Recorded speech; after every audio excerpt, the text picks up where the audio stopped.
Day 18 in the journal Journey of Learning. We will configure trunk ports, access ports, and a default gateway on the first access switch.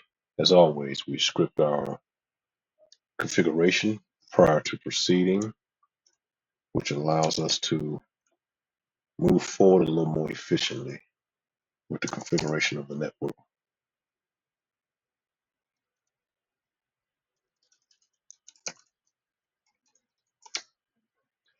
So let's begin. I've already just logged into our first switch. So the first thing we're going to do is to configure our Ethernet 0/1 and Ethernet 0/2. These are our two trunk ports. What will the trunk ports do? They will allow various VLANs or multiple VLANs to travel back and forth from various switches. This is where the VTP configuration that we performed in the last video comes into play. The switch was provided the BTP domain name, BTP password, BTP version, and this will allow it to join that domain and receive the VLAN information. It will know that, okay, this network has VLAN 5, 10, 20, and 30. This plays a portion in that where now we add the trunk ports to allow those VLANs to actually transverse between the core and the access layer. We've changed the native VLAN to 88 for the trunk port, and as for our untagged traffic, we only allow the VLANs that we have configured, so no other VLANs.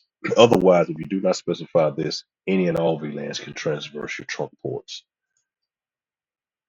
We changed the access port, the switch port, to a trunk port with this command. And this is redundant.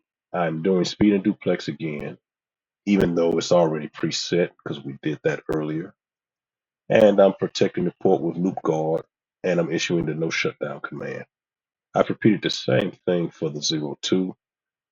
The difference is this port is connecting to the first portion of the core and this one to the second portion of the core. So this is for redundancy. In case one core goes down, it will have a connection to the other core. Let's clear our screen. Let's get logged in again.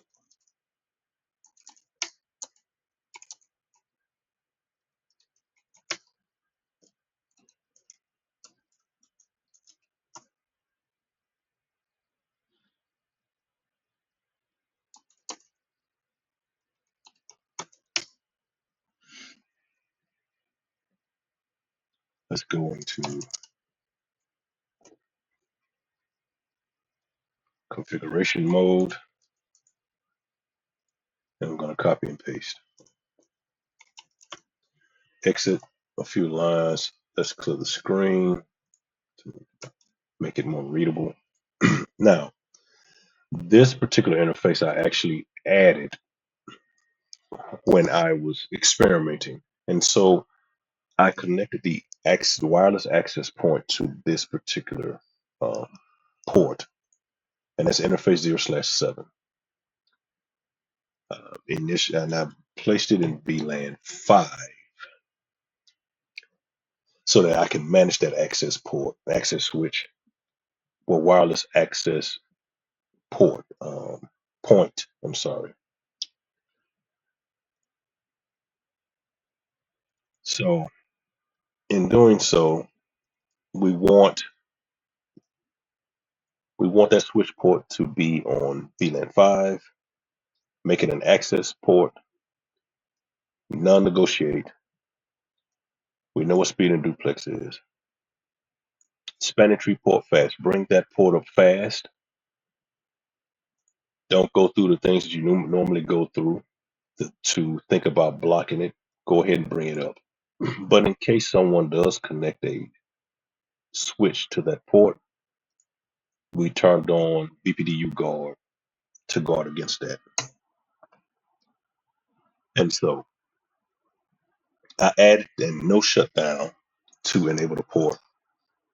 Again, this was for experimental purposes and connecting the access port to different ports. Let's get a screen.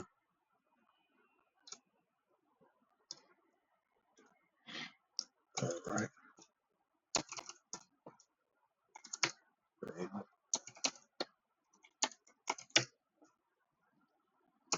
Configuration mode.